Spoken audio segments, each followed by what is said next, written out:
എന്നാണ് അർത്ഥം. സംസ്കൃത ഭാഷയിൽ ഖം എന്ന് പറഞ്ഞാൽ ആകാശമാണ്. സുഖം എന്ന് പറഞ്ഞാൽ നല്ല ആകാശം. ഇവിടെ എന്താ ആകാശത്തിൻ്റെ കാര്യമെന്നൊക്കെ ചോദിക്കും. കാര്യമുണ്ട്. കാരണം മനുഷ്യ മനസ്സ് ആകാശമാണ്.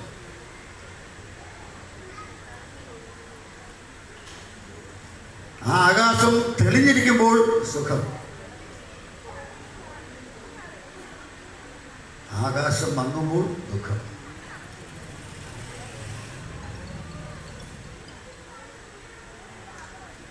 ഇവിടെ ദീർഘമായ ഒരു പ്രഭാഷണം നടത്തേണ്ടതാണ്.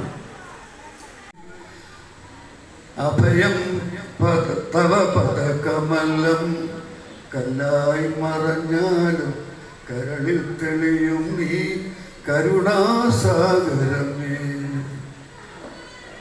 കാഞ്ചീപുരത്തിൽ നീ കാമാക്ഷി, മധുരയിൽ ദേവി മീനാക്ഷി. മനസ്സിലൊരു ഉഷസന്ധ്യയായി മായാമോഹിനി സരസ്വതി.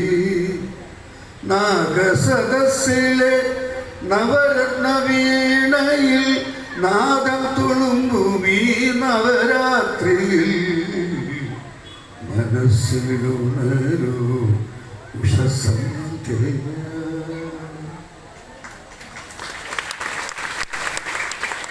ത്രിപുര സുന്ദരി ത്രൈലോക്യമോഹിനി ത്രിശൂലവരധാരിണി ജഗദംബികേ ദേവി ലളിതാംബികേ പ്രസീദ പ്രസീദ പ്രസീദ.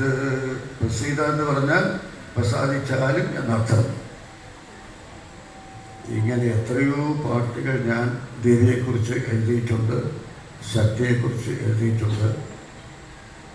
ഇതെല്ലാം നിങ്ങൾ കേട്ടിട്ടുണ്ടാകും. ഇനിയുമുണ്ട് അനവധിയുണ്ട്. നാദരൂപിണി ഞാൻ പറഞ്ഞല്ലോ, സുഖദുഃഖങ്ങളെക്കുറിച്ച് പറഞ്ഞല്ലോ. ആദ്യമുണ്ടായത് ആകാശമാണ്. ആകാശം ശബ്ദമാണ്, നാദമാണ്. ആ നാദത്തിനൊരു ഭാഷയുണ്ടായതാണ് സംഗീതം. അപ്പോൾ സംഗീതവും നാദരൂപിണിയായ സരസ്വതികളുടെ ബന്ധം എന്താണെന്ന്